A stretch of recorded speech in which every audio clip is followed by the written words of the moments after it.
दोस्तों, स्वागत है आप सभी का एमसीक्यू सेशन में। तो आज के इस सेशन में हम कंटिन्यूएशन देखेंगे। हम कंटिन्यू करेंगे उन टॉपिक को जो छूट गया था। एग्जीक्यूटिव को हम देख रहे थे, पहले हमने 18 क्वेश्चन देख रखे थे। 19 से आज हम इसको स्टार्ट करते हैं। तो इस वाले लेक्चर में आप ये मत समझना कि ये ट्रेडिशनल टीचिंग होगी। ट्रेडिशनल टीचिंग का क्या मतलब है? ट्रेडिशनल टीचिंग बोलने का ये मतलब है कि ऐसा नहीं होगा कि it would be traditional only. आपको इस लेक्चर से क्या क्या सीख मिलेगी, तो थीम पकड़ में आएगा आपको कि किस थीम पर क्वेश्चन पूछे जा रहे हैं। प्लस आपको लॉजिकल एलिमिनेशन का टेक्निक पता चलेगा, किस तरीके से लॉजिकल एलिमिनेशन यहाँ पर लग रहा है।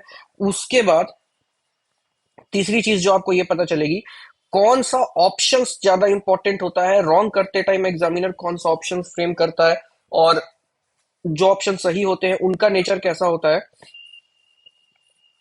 तो आपको ये तीनों चीजें, चारों चीजें, तीनों चीजें आपको यहाँ पर देखने को मिलेगी। तो आशा करता हूं कि आप क्या करोगे, आप बने रहोगे और इन सब चीजों को समझने की, सीखने की कोशिश करोगे। तो देखो यहाँ पर क्या है, यहाँ पर है in presidential government all the executive powers are vested इन।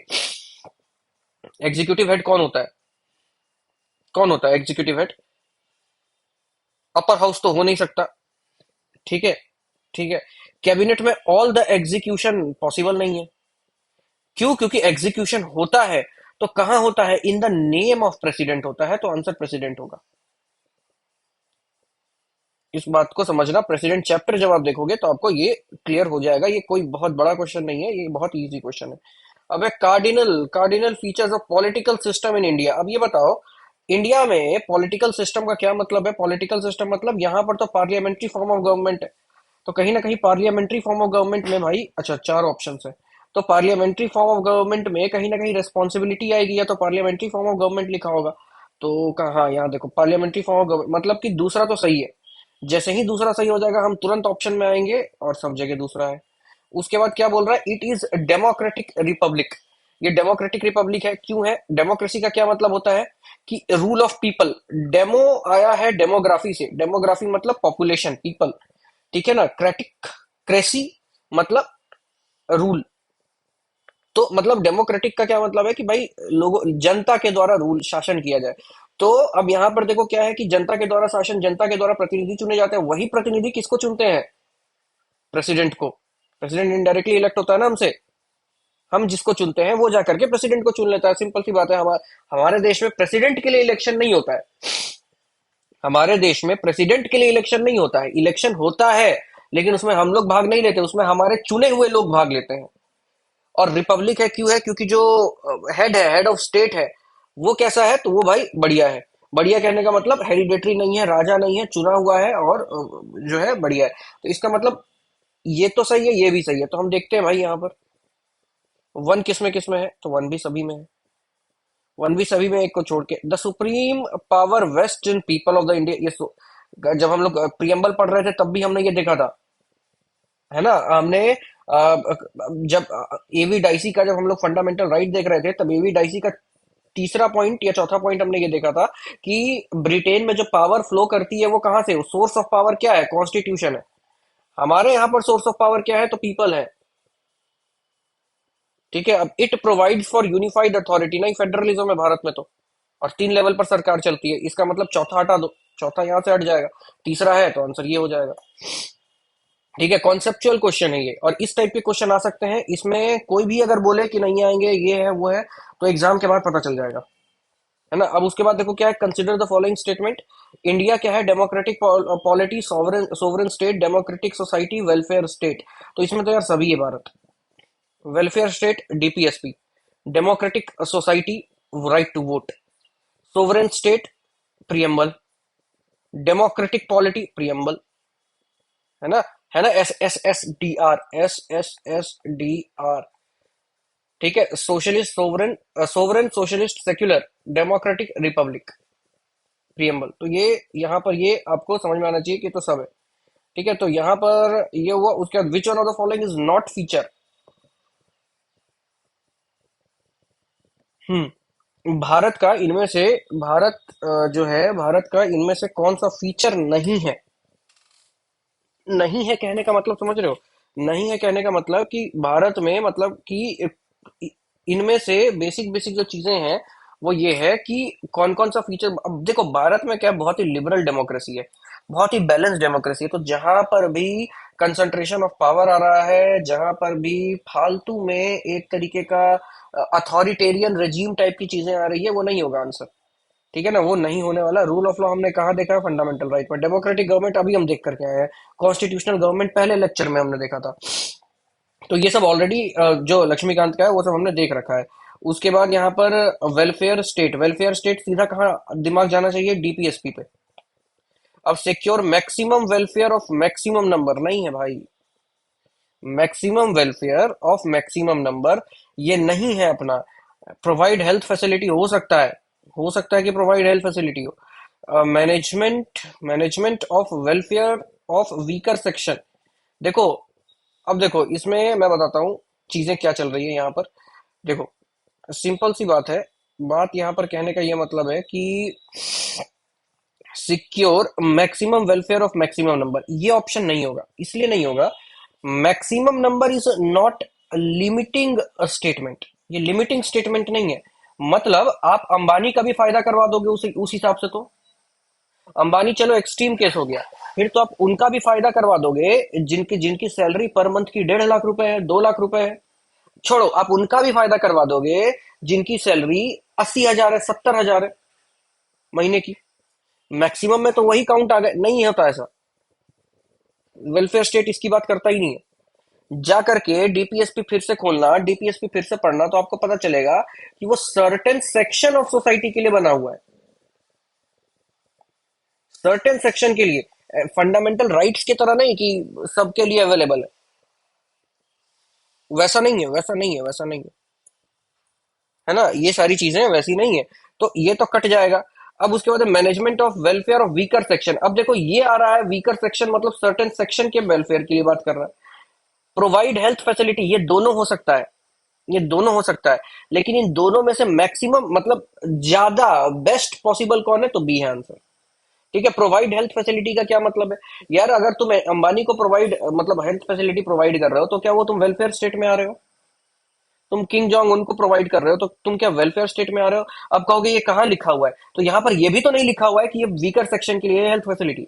यहाँ एक जेनरिक स्टेटमेंट है, प्रोवाइड हेल्थ फैसिलिटी, वो किसी के लिए भी हो सकता है, वीकर सेक्शन के लिए भी, नॉन वीकर सेक्शन के लिए भी। तो ऐसे करके आपको सोचना होगा। उसके बाद यहाँ पर बोला जा रहा है which one of the following, which one of the following is not philosophy of the constitution. Communist state अपना नहीं है। ठीक है, हमारे यहाँ इक्वालिटी है, इक्वालिटी है।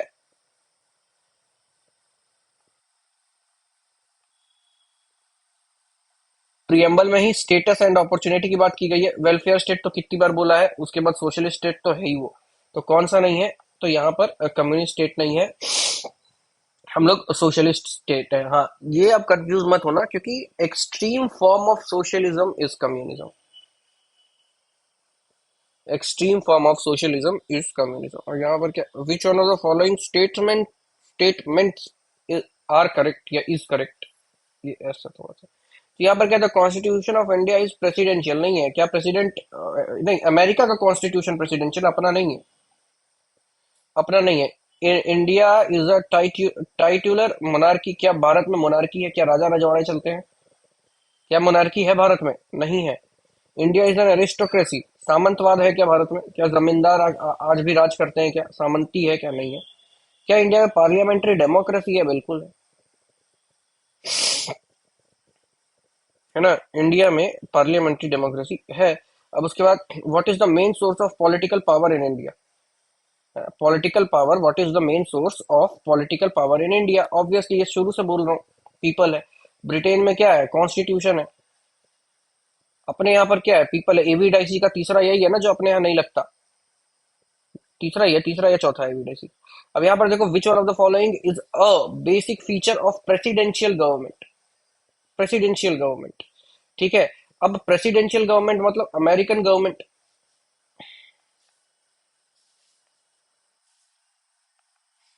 प्रेसिडेंशियल गवर्नमेंट मतलब अमेरिकन गवर्नमेंट। अब एक बात बताओ, ये अमेरिकन गवर्नमेंट जो है, ठीक है, ये अमेरिकन गवर्नमेंट जो है, क्या वो रिजिड कॉन्स्टिट्यूशन के साथ है? क्या वो रिजिड कॉन्स्टिट्यूशन के साथ है? अगर अमेरिकन गवर्नमेंट रिजिड कॉन्स्टिट्यूशन के साथ है, तो क्या जितने भी प्रेसिडेंशियल गवर्नमेंट होते हैं वो रिजिड मतलब उसमें आते हैं? और यहां पर क्वेश्चन क्या पूछा है? Basic feature. Parliamentary form of government का, पार्लियामेंट्री फॉर्म ऑफ गवर्नमेंट जो भारत में चल रहा है, उसके कई सारे फीचर हैं। उसके कई सारे फीचर हैं। आप जब हमने चैप्टर 2 या चैप्टर 3 को जब हमने पढ़ा था, तो एक एक एक एक एक एक उसको देखा था। ठीक है, कि इंटीग्रेटेड किया जुडिशरी, ये सब हर एक फीचर को हमने देख रखा था। तो लेकिन अगर मैं आपसे ये पूछूं कि पार्लियामेंट्री उसका अगर बेसिक फीचर क्या है, मतलब कैसे कैसे क्या होता है, कैसे क्या करना है, तो उसका एक बेसिक फीचर बताओ। तो वो सारे फीचर्स बेसिक फीचर नहीं है। बेसिक फीचर और प्राइम फीचर इसका यही है कि यहाँ पर रिस्पॉन्सिबिलिटी की बात होती है, यहाँ पर सिंथेसिस की बात होती है। वही synthesis and responsibility vice versa आप यूज कर सकते हो, है ना? तो यहाँ पर ये सारी बातें हैं। तो उसी तरीके से यहाँ बेसिक फीचर पूछा है, एकदम बेसिक फीचर पूछने का, इंपॉर्टेंट फीचर जिसके बिना हो ही नहीं सकता। जैसे नमाज पढ़ना बेसिक फीचर है इस्लामिक ट्रेडिशन का, लेकिन रोड पे नमाज पढ़ना बेसिक फीचर नहीं है। इस्लाम में या हिंदुइज्म में बहुत सारी चीजें ऐसी वैसी होती रहती हैं कि वो हिंदुइज्म और इस्लाम को डिनोट करे, लेकिन जब बेसिक फीचर पूछा जाता है तो असेंशियल रिलीजियस प्रैक्टिस ही वहां पर बोली जाती है। उसी तरीके से यहाँ की बेसिक फीचर क्या है? तो क्या रिजिड कॉन्स्टिट्यूशन है?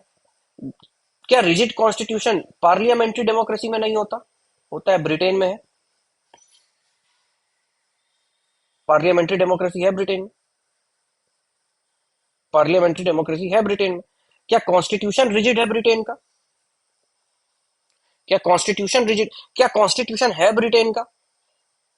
रिजिडिटी तो तब होगी ना जब कॉन्स्टिट्यूशन होगा। वहां तो जजमेंट्स हैं, उसी जजमेंट को कंपाइल कर दिया है। अब जब जजमेंट को कंपाइल कर रहा है तो क्या रिजिडिटी होगी? कभी नहीं होगी। ठीक है, कभी नहीं होगी।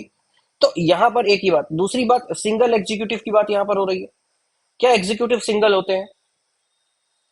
क्या एग्जीक्यूटिव, अब सिंगल बोलोगे तो डबल कहाँ होते हैं? डबल होते हैं ना, जब परमानेंट एग्जीक्यूटिव और पॉलिटिकल एग्जीक्यूटिव की बात करते हो, डबल हो जाते हैं। उसके बाद सुप्रीमेसी ऑफ द लेजिस्लेचर, क्या लेजिस्लेचर सुप्रीम होता है वहां पे? क्या रेसिड्यूअल पावर स्टेट्स के पास होती है वहां पर? ये सब फीचर जो है ना, ये सारे के सारे फीचर लगभग लगभग कनोट करते हैं प्रेसिडेंशियल फॉर्म ऑफ गवर्नमेंट को। लगभग लगभग, जरूरी नहीं है कि प्रेसिडेंशियल में भी हो, आप वहां पर भी हो सकता है। सुप्रीमेसी ऑफ लेजिस्लेचर ब्रिटेन में है।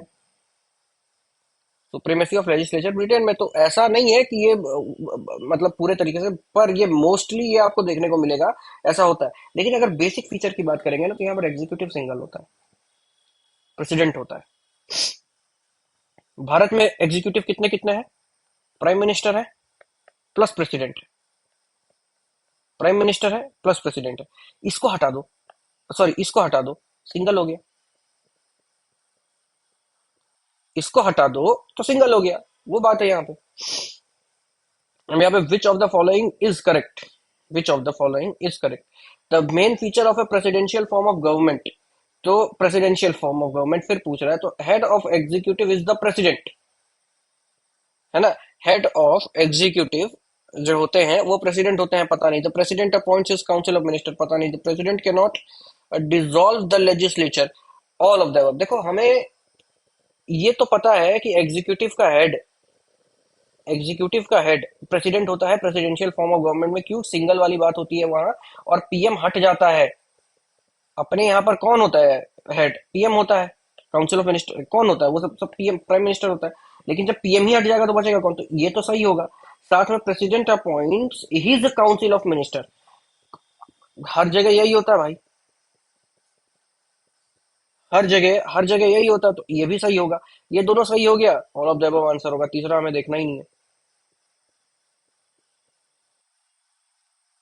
ठीक है ना, ये देखना ही नहीं है। लेकिन एक चीज ध्यान रखना है कि वो डिसॉल्व नहीं कर सकता है। ये स्टेटमेंट जो है, इस स्टेटमेंट को याद रखना। उसके बाद, the democracy of India is based on the fact that constitution is written. अब देखो, इसमें से 39th बीपीएससी का क्वेश्चन है, इसमें से कोई एक ही आंसर होगा। हो सकता है कि सब आंसर सही हो, पर हमें बेस्ट पॉसिबल आंसर को हमें देखना होगा। आंसर कहने का मतलब, हो सकता है सब ऑप्शन सही हो, हमें बेस्ट पॉसिबल उसको देखना होगा। तो the democracy of India is based on the fact that constitution is written, fundamental rights have been provided, public enjoys the right to choose and change the government. Directive principle of state policy have been provided. The constitution is written, fundamental rights have been provided. The democracy of public enjoys the right to choose and change the government. ये franchise की बात कर रहा है ये, ठीक है ना। ये फ्रेंचाइजी की बात कर रहा है, ये सोर्स ऑफ पावर की बात कर रहा है, ये जो हम लोग शुरू से देख रहे हैं कि लोगों के पास है ताकत। तो ये मेन फीचर है इंडिया की डेमोक्रेसी का। फीचर तो सब कुछ है, ये सब है, लेकिन अगर इनमें से सब बोला जाए तो देखो, डीपीएसपी जस्टिफिएबल नहीं है। डीपीएसपी जो है वो जस्टिसिएबल नहीं है, तो ये तो होना ही नहीं है। Fundamental rights have been provided, fundamental rights have been provided. तो ये डेमोक्रेसी ऑफ इंडिया इस, मतलब इस बेसिस पर नहीं है कि मतलब अगर राइट्स नहीं होगा, फंडामेंटल राइट्स नहीं होगा तो नहीं, क्योंकि फंडामेंटल राइट्स एब्सोल्यूट नहीं है ना भाई, वो सेंक्रोसैंक्ट नहीं है, वो उसको अमेंड करके हटाया जाता है, जैसे प्रॉपर्टी। अगर भारत की डेमोक्रेसी इसी के ऊपर बेस्ड होती और तुम इसी को हटाने का प्रावधान दे रहे हो संविधान में, ये कैसे पॉसिबल है? नहीं है, ये नहीं है। लेकिन क्या राइट टू वोट सेंक्रोसैंक्ट नहीं है क्या? सेंक्रोसैंक्ट कहने का मतलब, क्या राइट ऑफ वोट आपको एब्सोल्यूट नहीं मिला है क्या? एब्सोल्यूट मिला है, जो 18 साल से ज्यादा होगा किसी कीमत पर किसी हालत में उसको वोट करना है, उसको कोई रोक नहीं सकता। अब डी वोटर्स की बात अभी मत करना, असम वाले डी वोटर्स की बात मत करना, वो एक्सेप्शन है, एक्सेप्शन है, और उसका कारण सिटीजनशिप में है। सिटीजनशिप वाले चैप्टर को देखना जो मैंने पढ़ा है, उसमें वो सब बताया मैंने, तो वहां पर वो सारी चीजें। उसके बाद democracies superior virtues lies in the fact that it calls into activity, the intelligence and character of ordinary man and women, the methods of first, ये तो है नहीं कि एग्जीक्यूटिव लीडरशिप को स्ट्रेंथन करेगा, ऐसा कुछ नहीं है। A superior individual with dynamism and vision, a superior individual with dynamism and vision, ठीक है, इंडिविजुअल को भी ये सुपीरियर बना सकता है। A band of dedicated party worker, ये तो नहीं होगा। अब ए और सी में से कोई एक होगा, है ना, ए और सी में से कोई एक होगा। अब इसको कैसे चुनोगे कि इसमें से एक होगा? क्वेश्चन पहले पढ़ो क्या है क्वेश्चन, थीम की बात करते हैं इस क्वेश्चन में। क्वेश्चन जहां पर भी लगने लगा कंफ्यूजिंग है, कुछ भी है, तो उसको हमको एकदम तोड़ देना है, ठीक है। तो यहाँ पर क्या है, the democracy of India is based on the, sorry, the democracy superior virtue, मतलब कि डेमोक्रेसी का सुपीरियर वर्च्यू, मतलब डेमोक्रेसी का जो स्पेशल फीचर है, जिस वजह से डेमोक्रेसी जानी जाती है, वो इस बात पर बेस्ड है, इस बात पर बेस्ड है कि इंटेलिजेंस और कैरेक्टर जो है ऑर्डिनरी मैन एंड वुमेन को वो ये करता है। कंफ्यूजन किसमें? Superior individual with dynamism and vision, dynamism and vision. देखो, यहां पर जो superior individual with dynamism and vision बोला है, तो यहां पर बात जानते हो क्या है? अगर आप किसी को सुपीरियर कह रहे हो तो आप किसी को इंफीरियर भी तो कहोगे। क्या डेमोक्रेसी इस बात की इजाजत देती है? क्या डेमोक्रेसी इस बात की इजाजत देती है? नहीं देती है।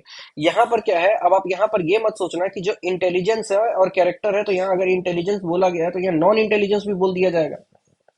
नहीं बोल दिया जा सकता। क्यों? क्योंकि ऑर्डिनरी मैन में से इंटेलिजेंस निकालने की ये बात कर रहा है ना। ऑर्डिनरी मैन एंड वुमेन में से ये इंटेलिजेंट और कैरेक्टरफुल मैन और वुमेन को ये निकालने की बात ये कर रहा है। हालांकि ऑप्शन ए सी बहुत क्लोज है, ज्यादा इसमें कोई रीजन और ऐसा कुछ मतलब बताया नहीं जा सकता। उसके बाद विच one of the following determines that Indian constitution is federal, यार ये तो बताया है, इस पर कोई डिस्कशन नहीं करेंगे, इस पर पूरा का पूरा ये उस समय भी मैंने इस टाइप के क्वेश्चन पूछ रखे थे, ठीक है, कि कैसे कैसे क्या होता है, तो इस पर डिस्कशन नहीं करेंगे, ये देख लेना वहां पर। इंडियन कॉन्स्टिट्यूशन क्या है? रिजिड है, फ्लेक्सिबल है, क्या है? तो ये बहुत इजी क्वेश्चन है, बहुत इजी क्वेश्चन है। जब अमेंडमेंट मैंने पढ़ाया था तो 368 में भी होता है अमेंडमेंट, 368 के बाहर भी होता है अमेंडमेंट, ठीक है, 368 में भी होता है, 368 के बाहर होता है।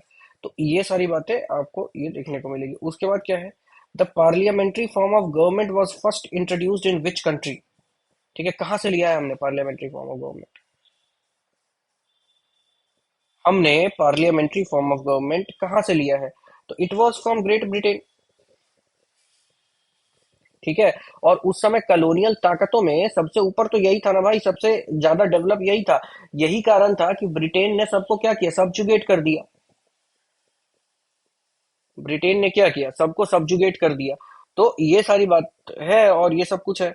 अब देखो उसके बाद क्या है, the modern concept of parliamentary government emerged, ये इसका एक्सप्लेनेशन है। पुष्पेश पंत के द्वारा ये लिखा गया। आपको वो सब नहीं देखना है, आपको बस ग्रेट ब्रिटेन को ही आपको यहाँ पर टिक करना है। Which one of the following statement is correct regarding parliamentary form of government.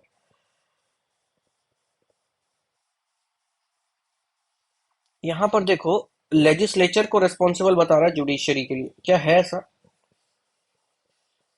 क्या है ऐसा?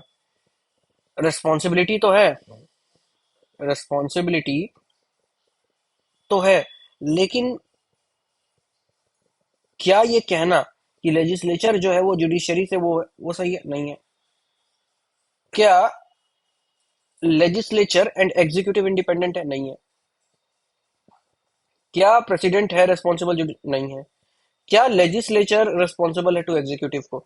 अब देखो रिस्पॉन्सिबिलिटी का क्या मतलब होता है, आंसरेबिलिटी।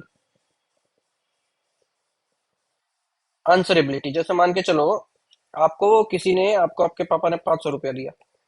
अब 500 रुपया देने के बाद अब वो पूछ रहे हैं कि 500 खर्च कहाँ हुआ, तो you are answerable to your father that कि वो पैसे कहाँ खर्चे, पैसा गया कहाँ, पैसा खर्च कहाँ हुआ, पैसा खर्च कैसे हुआ। ठीक है।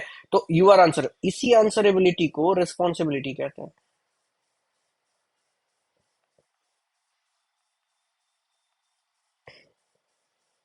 इसी आंसरेबिलिटी को रिस्पॉन्सिबिलिटी कहते हैं। अब एक बात बताओ, आपको आपके फादर ने 500 रुपये दिया और आप अपने फादर से पूछ सकते हो कि 500 रुपया कहाँ खर्च हुआ, कैसे खर्च हुआ? आपको कोई पैसा दे रहा है और आप उसी से पूछ रहे हो कि तुमने पैसा कमाया कैसे, हिसाब दो। अजीब नहीं है? इसका मतलब ये हो रहा है कि जो सीनियर होगा वो जूनियर, मतलब वो जूनियर से पूछ सकता है, मतलब junior is answerable to senior. पर वाइस वर्सा ट्रू नहीं होता, है ना? जूनियर नहीं पूछ सकता सीनियर से तुमने क्या क्या कैसे कैसे क्या कर दिया। समझे बात को? तो यहां देखो क्या है, जो लेजिस्लेचर है वो सीनियर है भाई। Politicians are above then bureaucrats at any place, at any given point of time, at any cost, at any cost. Doval तक को नहीं छोड़ा था, अजीत डोवाल को नहीं छोड़ा। जब कांग्रेस की सरकार आई थी तो अजीत डोवाल का टर्म्स ही 8 महीने का कर दिया था, जब शायद सीबीआई के ज्वाइंट डायरेक्टर थे वो। ये डायरेक्टर बनाना था उनको, तो वो बनाए गए थे, सीनियोरिटी थी तो वो बने थे। लेकिन जो कार्यकाल 2 साल का होता था उसको घटा करके 8 महीने का कर दिया था, फिर डोवाल ने रेजिग्नेशन दे दिया। तो जैसे ही डोवाल गए दूसरे आए, तो फिर से 2 साल कर दिया कांग्रेस ने पार्लियामेंट्री सेशन, पार्लियामेंट का यूज करके। तो वहां पर क्या होता है कि bureaucrats are nothing in front of this politicians in terms of power and capacity. ठीक है, और कुछ नहीं बोल रहा, और ये मत समझना नथिंग मतलब कि कुछ भी नहीं। नहीं, चलता ही देश ब्यूरोक्रेट पर है ना, लेकिन पावर और कैपेसिटी में उनसे बड़े नहीं होते वो। तो इसलिए क्या होगा, legislature is responsible to executive, उल्टा लिखा हुआ है, executive should be responsible to legislature. ये भी गया, बचा ही। है ना? तो अब क्वेश्चन देखो क्या है, which one of the following points, which one of the following points differentiates the Indian parliamentary system and British parliamentary system? Indian parliamentary system and British parliamentary system. ये क्या बोल रहा है, डिफरेंशिएशन कहाँ है, डिफरेंसेस कहाँ है? ठीक है। तो भाई क्या कलेक्टिव रिस्पॉन्सिबिलिटी नहीं है? कलेक्टिव रिस्पॉन्सिबिलिटी तो है ना, ये दोनों के बीच में जहां पर भी आपको पार्लियामेंट्री फॉर्म ऑफ गवर्नमेंट दिखेगा, आपको वहां पर वो सारी चीजें दिख जाएगी। उसके बाद क्या बोल रहा है, जुडिशियल रिव्यू। हाँ भाई, अपने यहाँ पर जुडिशियल रिव्यू तगड़ा है, उनके यहाँ पर जुडिशियल रिव्यू कम है। क्यों? क्योंकि पार्लियामेंट की सुप्रीमेसी है, अभी तो बोला था।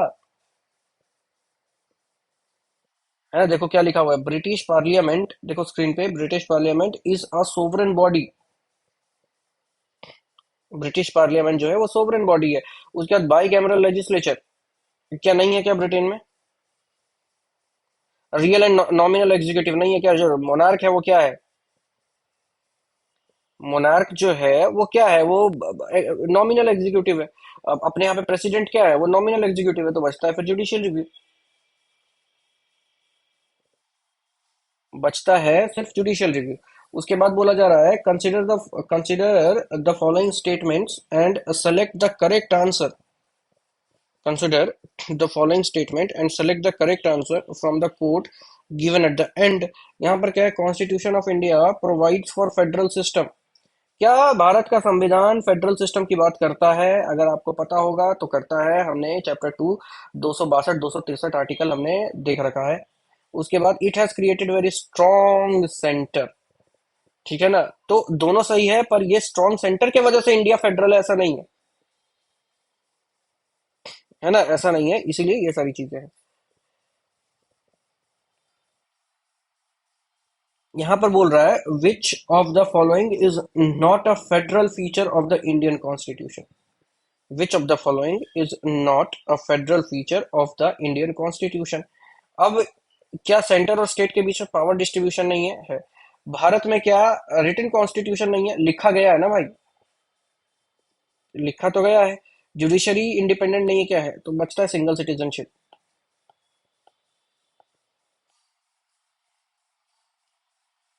है ना? अब कहोगे कि भारत में तो डबल सिटीजनशिप नहीं है, सिंगल सिटीजनशिप है, तो ये आंसर कैसे होगा?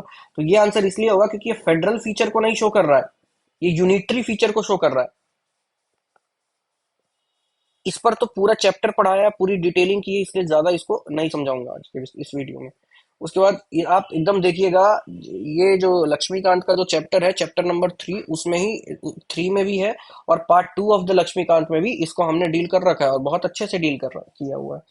तो थोड़ा सा मेहनत कीजिएगा तो आपको चीजें समझ में आएगी। उसके बाद क्या है, which of the following is not a feature of Indian federalism. Bharat के फेडरलिज्म का कौन सा इसमें से फीचर नहीं है? क्या इंडिपेंडेंट जुडिशरी नहीं है भारत में? गया। Power have been clearly divided between, क्या? ठीक है, पावर कैसे भी डिवाइड हो, सेंटर के तरफ टिल्ट हो, स्टेट के तरफ टिल्ट हो, वो मैटर नहीं है। ठीक है, that is not bloody matter. Matter क्या है कि क्लियरली डिमार्केशन है कि नहीं है। क्लियर डिमार्केशन है कि ये स्टेट में जाएगा, ये सेंटर में जाएगा, ये कॉन्कोरेंट में जाएगा। तो क्लियर डिमार्केशन है, तो ये भी नहीं होगा। The federating units have been given unequal. Unequal representation कैसे है? अनइक्वल रिप्रेजेंटेशन प्रोपोर्शनल रिप्रेजेंटेशन की ये बात कर रहा है। It is the result of agreement तो नहीं है ना भाई, हमारे यहाँ पर एग्रीमेंट कहाँ पर है? यूएसए में है। तो आंसर डी हो जाएगा। यहाँ पर क्या है, the federating units have been given unequal representation in Rajya Sabha. Equal representation proportion के बेसिस पर होता है। वोट का शेयर क्या होता है? जब हम लोग राज्यसभा पार्लियामेंट पढ़ेंगे तब हम लोग इस चीज को देखेंगे। समझ रहे हो? उसके बाद यहाँ पर देखो क्या क्या आता है, which of the following is unitary. इसको खुद कर लेना। यूनिटरी, चलो ठीक है, फिर भी देख ही लेते हैं क्या है यूनिटरी। डिसेंट्रलाइजेशन ऑफ पावर क्या कभी यूनिटरी हो सकता है? डिसेंट्रलाइजेशन ऑफ पावर अगर कहीं पर है तो इज इट पॉसिबल कि वहां पर फेडरल सिस्टम हो, सॉरी यूनिटरी सिस्टम हो? सेंट्रलाइजेशन यूनिटी है ना, तो जहां जहां जहां वन दिख रहा है काट दो, वन एक ही जगह दिख रहा है। चलो ये भी गड़बड़ हो गया, वन एक ही जगह है। ऑल इंडिया सर्विस किसकी बात कर रहा है? ऑल इंडिया सर्विस पर आते हैं। तो ऑल इंडिया सर्विस सही है भाई। ऑल इंडिया सर्विस क्या शो करता है? Unitary element. क्यों यूनिटरी एलिमेंट? क्योंकि जो आईएएस आईपीएस होता है काम कहाँ करते हैं? तो किसी स्टेट में। उसको कंट्रोल कौन करता है? तो सेंटर। घुस गया सेंटर। तो इसीलिए ये क्या है, ये यूनिटरी है। तो कहाँ कहाँ 5 है? एक ही जगह, 2 जगह 5 है। ये भी गया। अच्छा, यहाँ पर भी 5 है। अरे भाई साहब, अब क्या है? अपॉइंटमेंट, देखो अपॉइंटमेंट ऑफ गवर्नर्स, ये क्या है? Which of the following is a unitary element. अब गवर्नर का जो अपॉइंटमेंट है वो यूनिटरी एलिमेंट कैसे है? क्योंकि गवर्नर और प्रेसिडेंट का ये रहता है। अभी देखो केरला में, देखो गवर्नर का किस तरीके से मतलब जो टसल हो रहा है स्टेट गवर्नमेंट और इसमें सेंट्रल गवर्नमेंट में, क्योंकि गवर्नर एजेंट होता है ना? गवर्नर क्या होता है? तो एजेंट होता है। तो उस हिसाब से हमें क्या देखने को मिलेगा, जहां जहां 2 है वो रहेगा, बाकी काटो तो ये कटेगा, ये कटेगा। अब है 2 5 2 5 3 4 में हमें देखना है। ठीक है, 3 4 में हमें देखना unequal representation in Rajya Sabha judicial review. Judicial review है तो ये सेंटर को तो डांटेगा। तो 4 मतलब सिंपल सी बात है, फिर 4 तो होगा नहीं, तो फिर आंसर 3 होगा। अनइक्वल रिप्रेजेंटेशन अभी हमने देखा है। राज्यसभा में अनेक पॉपुलेशन के बेसिस पर, ये लिखा ना अभी हमने यहाँ पे, अनइक्वल रिप्रेजेंटेशन, अनइक्वल तो पॉपुलेशन के बेसिस पर, तो वही सारी बातें हैं। उसके बाद article 1 of the Indian constitution declare to be union of state. Article 1 of Indian constitution declares India to be a union of state. However the constitution elementary federal structure, example के तौर पर इसने पावरफुल सेंटर ये सब वो सब यहाँ पे दिखा दिया। अगला क्वेश्चन है, अगला क्वेश्चन कह रहा है कि which of the following statements, which of the following statements about the federal system in India are correct? Which of the following statements about the federal system in India are correct? तो पहला क्या है, the constitution introduces a federal system as the basic structure of government. दूसरा, there is a strong admixture of unitary bias. The constitution introduces a federal system as the basic structure of the government.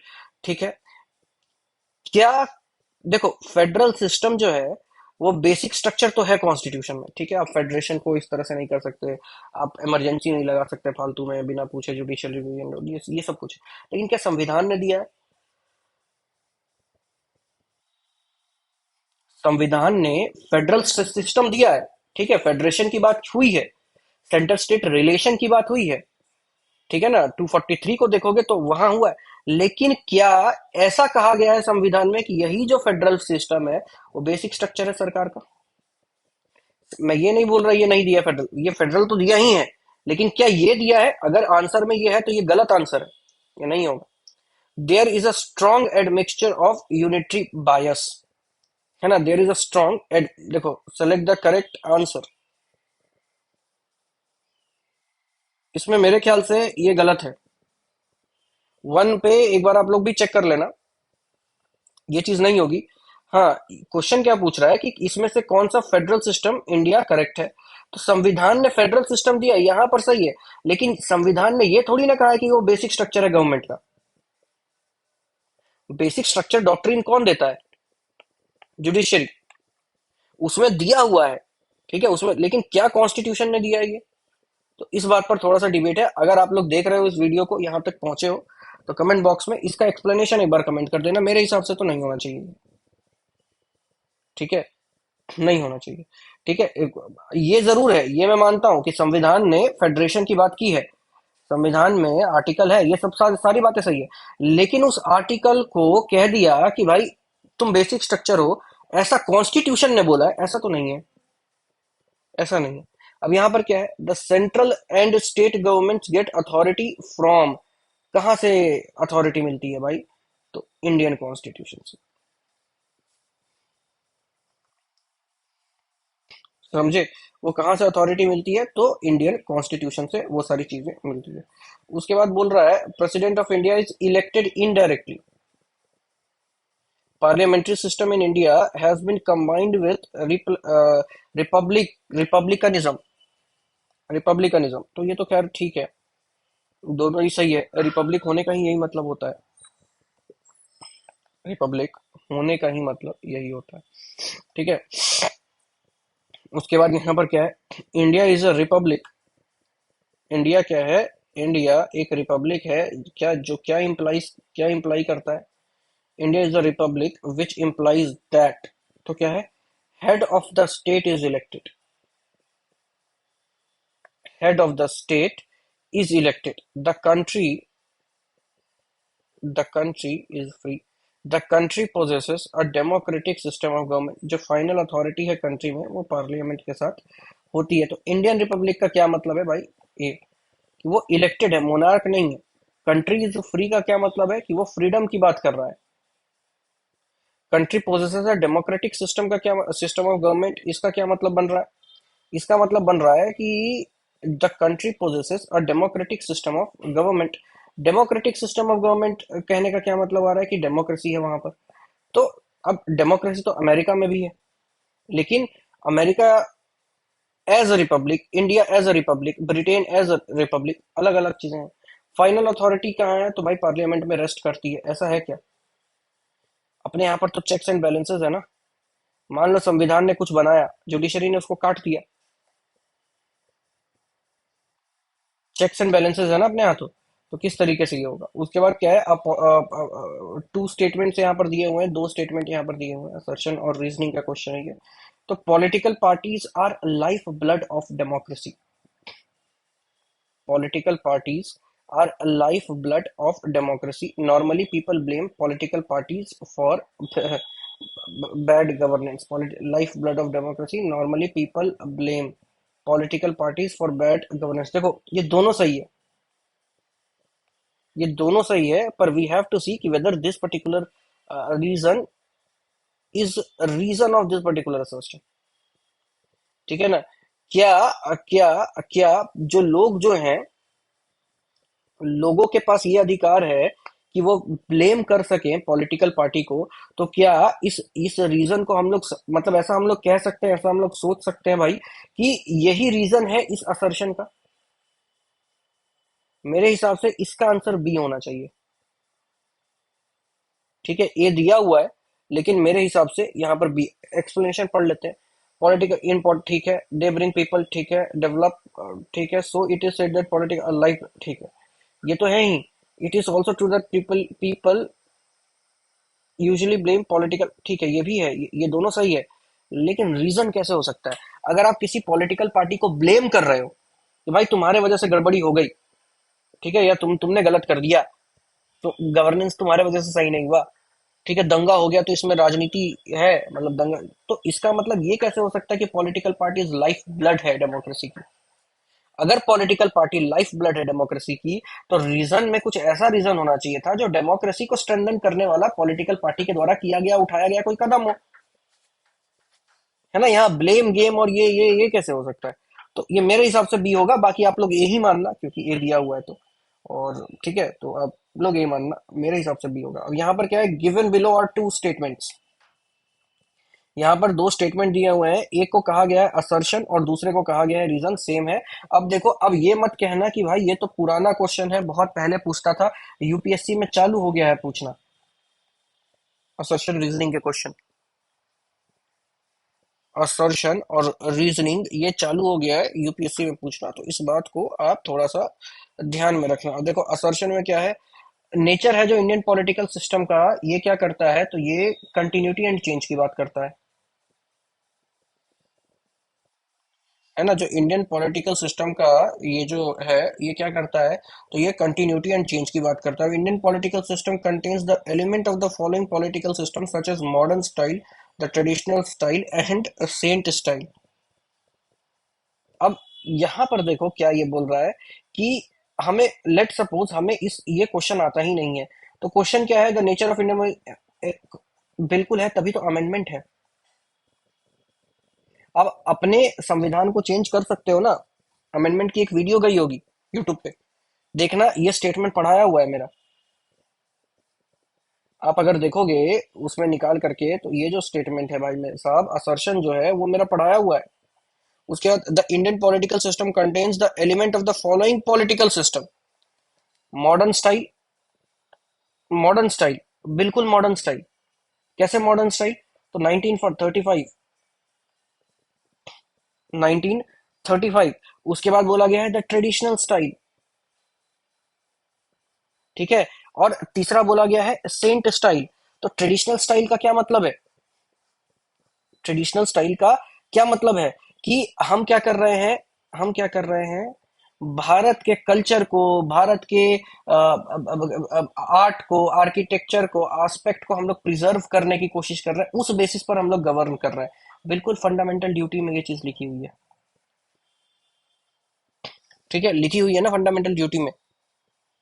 उसके बाद Saint style मतलब welfare style, ये same चीज लिखी हुई है DPSP में, तो बिल्कुल करते हैं। और इस वजह से हम लोग इसको ये करते हैं, तो आंसर ये होगा। ठीक है, तो यहाँ पर इन सब चीजों को ध्यान रखना है। उसके बाद federalism is not practical in India. अरे अरे अरे अरे अरे, federalism is not practical in India. India is not a federal state. अरे भाई साहब, ये तो गलत ही है।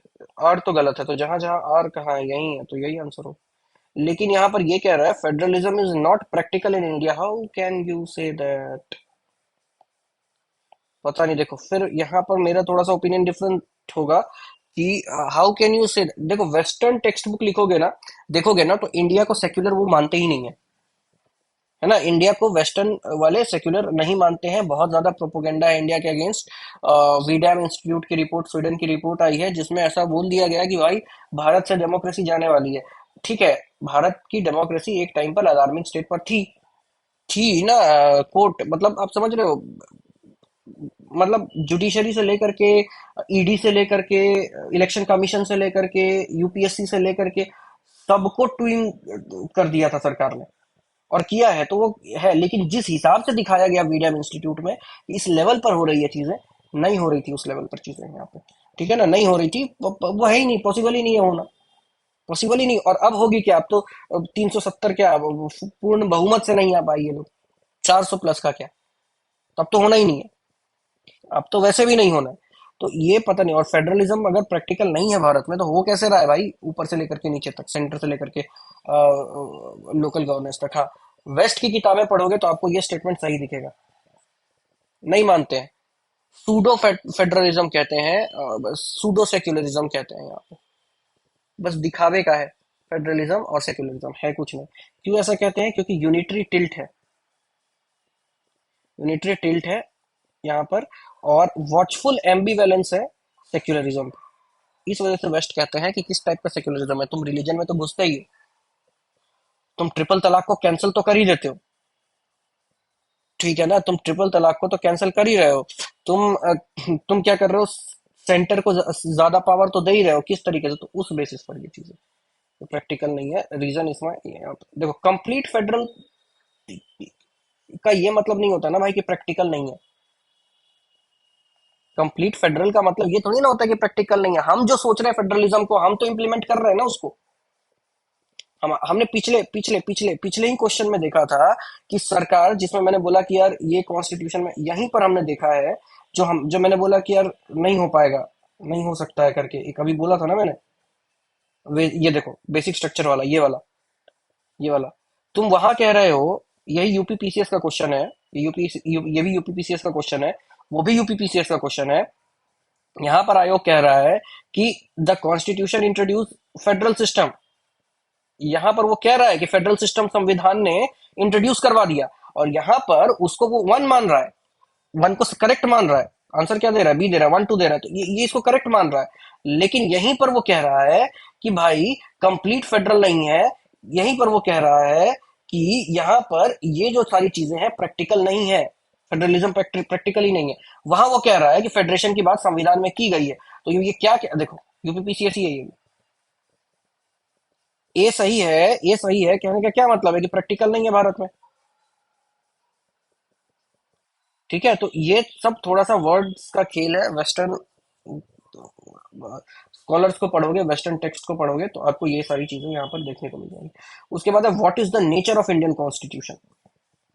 बोल रहा है what is the nature of Indian constitution. अब इंडियन कॉन्स्टिट्यूशन का नेचर कैसा है भाई? तो federal in nature, unitary in spirit.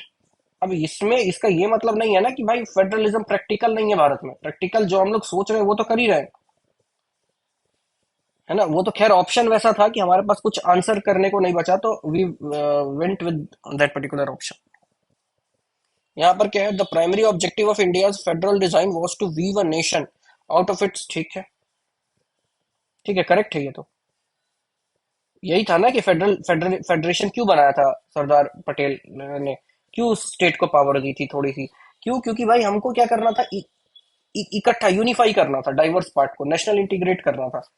उसके बाद यहाँ पर क्या रीजन क्या दिया गया? तो बिल्कुल कि accommodation of diversities has built a stronger not weaker India. बिल्कुल ठीक है, बिल्कुल। और ये क्या है यहाँ पर फिर बी दिया गया है। अच्छा, यहाँ पर ऑप्शन ही चेंज कर दिया है। Both and are individually true and are, हाँ बी होगा, इसी की वजह से ये हुआ है। ठीक है, तो ये सारी बातें, ये सारी चीजें हैं। अब विमेन, दलित, पुअर, माइनॉरिटी, ये सब बिगेस्ट स्टेक होल्डर है डेमोक्रेसी ऑफ इंडिया में। ये तो सही है। Democracy in India has emerged as the carrier for the desire of self-respect. Democracy in India has emerged as the carrier for the desire of self respect. ठीक है, ठीक है, दोनों ठीक है। क्योंकि यहाँ पर ऐसा बोल रहा है कि डिजायर ऑफ सेल्फ रेस्पेक्ट की बात यहाँ पर कर रहा है कि किसी को सेल्फ रेस्पेक्ट चाहिए, तो वो डेमोक्रेसी उस चीज का कैरियर है। कहने का मतलब डिग्निटी को मेंटेन कर रहा है ये डेमोक्रेसी। और किसकी डिग्निटी को मेंटेन करेगा? ऑब्वियसली वल्नरेबल सेक्शन की डिग्निटी को मेंटेन करेगा। जुड़े हुए हैं दोनों एक दूसरे से। रीजनिंग है, असर्शन रीजनिंग में आपको क्या देखना है? कनेक्शन देखना है। कनेक्शन बैठ रहा है यानी, कनेक्शन बैठ रहा है यानी, तो ये सारी बात। अब है reason for the Indian constitution being the bulkiest. The reason for the Indian Constitution being the bulkiest is that it incorporates the experience of many constitution। याद करो सोर्स वाला वीडियो, आई टॉट यू कि कौन कौन कितने sources हैं और उन सोर्सेज से क्या क्या फीचर उठाए गए हैं। दूसरा है इट कंटेन्ड डिटेल्ड, बिल्कुल सही बात है। तीसरा है it deals with the government of law, it deals with the है। अच्छा, ठीक है, ये भी सही है। It contains constitution of both union and state government, ये तो नहीं है भाई, ये तो नहीं है। It contains the constitution of both union and state governments लिखा हुआ है ना, ये तो नहीं है। It deals with the government of large country, मतलब the reason for the Indian constitution being the bulkiest, नहीं, लार्ज कंट्री की वजह से भी नहीं है। क्योंकि अगर अगर मान लो हमारे पास 4 राज्य का एक देश होता, तब भी यही कॉन्स्टिट्यूशन लागू होता, है ना। 4 राज्य का एक देश हो तब भी यही ऐसा थोड़ी ना है कि अब हम लोग इनकॉर्पोरेट कर लेंगे। मान लो श्रीलंका पर कब्जा कर लिया हमने, तो उसके लिए कोई नया से कुछ थोड़ी ना बन जाएगा, है ना। वो तो उसी प्रोविजन को हम लोग थोड़ा थोड़ा थोड़ा थोड़ा करके करके अलग कर देंगे। वो उस वजह से नहीं है, तो ये भी नहीं होगा। उसके बाद it contains detailed administrative provision, बिल्कुल है। इट बिल्कुल है, ये ए और बी में से कोई एक होगा। मेरे ख्याल से दोनों होना चाहिए, मेरे ख्याल से दोनों होना चाहिए। और यहाँ पर मोस्ट प्रोबेबली फिर ए होगा। अगर ये दोनों में से अगर आपको जाना है इन दोनों में से किसी एक के साथ, तो ए होगा। अब आंसर क्या है पता नहीं, नहीं दिया गया है, लेकिन एक्सप्लेनेशन क्या लिखा हुआ है? The Indian is the longest written constitution of the world. ठीक है, ठीक है। The nature of the constitution has become all, नहीं नहीं यार, अब ऑल अबव रीजन नहीं है मेरे हिसाब से, नहीं है, नहीं है। स्टेट गवर्नमेंट और यूनियन गवर्नमेंट का कुछ होता है क्या? स्टेट गवर्नमेंट और यूनियन गवर्नमेंट का कोई प्रोविजन है, ऐसा कुछ है क्या? अब बिहार का कोई संविधान है क्या? बिहार का कोई झंडा है? बिहार का कोई संविधान है? नहीं है, तो फिर कैसे हो सकता है all the which? Jammu Kashmir की आप बात करोगे तो गवर्नमेंट्स क्यों लिखा है? चलो उस समय जम्मू कश्मीर मान लेते हैं, तो यहाँ गवर्नमेंट्स क्यों लिख दिया है ना। तो वो सारी चीजें हैं यहाँ पर। और 1997 का जो केस है, पता नहीं क्या केस है, मेरे हिसाब से तो नहीं होना चाहिए। और दो ए और बी में से कोई एक होना चाहिए, और मोस्ट भी ए होना चाहिए। अगर कोई बी मार रहा है तो ये आयोग की गलती है, उसकी गलती नहीं है। ठीक है, उसके बाद क्या है? Indian constitution is a quasi federal. ठीक है, बिल्कुल सही बात है। Indian constitution is neither federal nor unitary. यार ये जो स्टेटमेंट है ना, नीदर फेडरल वाला, क्वासाई फेडरल जो है वो तो सही है ना, सही है। अपना यहाँ पर federal in nature unitary in spirit है, तो उसको नॉन फेडरल कैसे कह सकते हो? और बार बार यूपी पीसीएस यही बात कर रहा है, बार बार यही बात कर रहा है, और खुद के ऑप्शन को खुद कॉन्ट्राडिक्ट करवा रहा है, जो भी है। उसके बाद यहाँ पर क्या लिखा हुआ है? हाँ, इंडियन फेडरलिज्म इज कॉल्ड, ठीक है। India has an independent judiciary with power of judicial review, बिल्कुल सही बात है। लेकिन ये एक दूसरे का रीजन नहीं है, तो आंसर बी हो जाएगा, बिल्कुल सही बात है। उसके बाद who called Indian federalism as a cooperative federalism? ठीक है, क्रेवाइन ऑस्टिन, ये ध्यान रखना। ठीक है, अब ये क्वेश्चन नहीं आएगा अपने यहाँ पर। Who said India is a quasi federal K C Wheare, ये क्वेश्चन नहीं आएगा। हो सके आपको मन है तो आप इस चीज को याद रख सकते हो, कोई बहुत बड़ा वो नहीं है। Which one of the following said a constitution like a machine is a lifeless thing? It acquires life because of the men who control it, and India needs today nothing more than a set of honest men who will have the interest of the country before them। फिर से पढ़ो statement. A constitution like a machine is a lifeless thing. ठीक है, constitution की बात कर रहा है यहाँ पर, अगर कुछ क्लू मिलेगा तो बताएंगे। तो यहाँ पर कॉन्स्टिट्यूशन है, लाइफलेस थिंग की बात कर रहा है, it acquires life because of the man who control it. ठीक है, ये उन लोगों के ऑनेस्टी की बात कर रहा है जो उसको एक्वायर करते हैं। And India needs today nothing more than a set of honest man who will have the interest of country before them. ये किसने कहा है? ये किसने कहा है? देखो, ये दोनों तो नहीं हो सकते, ये दोनों नहीं हो सकते, है ना? होना इन दोनों में से किसी को चाहिए। मोस्ट प्रोबेबली लोग अगर एलिमिनेट करेंगे तो यही मारेंगे, मेरे ख्याल से डी मारेंगे। रीजन है इसका, रीजन बताने का फायदा नहीं है, क्योंकि रीजन गलत आंसर का रीजन भी गलत ही समझोगे। तो इसलिए इसको पता होना चाहिए, अदरवाइज नहीं होगा। और देख लेना, कुछ कुछ ये इस टाइप के क्वेश्चन नहीं आएंगे अब बीपीएससी में, मेरे हिसाब से नहीं आने चाहिए। लेकिन फिर वही अंबेडकर, राजेंद्र प्रसाद, महात्मा गांधी, जवाहरलाल नेहरू, इनके स्टेटमेंट्स थोड़े से देख करके जाना, इनके स्टेटमेंट्स देख करके जाना। फिर एक question, who rejected the principle of administration as a myth and proverbs. तो ये सबने, in relation to Indian constitution who said Indian constitution establishes good balance between rigidity and flexibility। इस टाइप में नहीं। क्यों नहीं, क्यों नहीं? रीजन ये है कि आप आपको लग रहा है कि भाई ये तो ये इस टाइप के क्वेश्चन 57 नंबर क्वेश्चन भी है, 56 नंबर क्वेश्चन भी है, 55 नंबर क्वेश्चन भी है।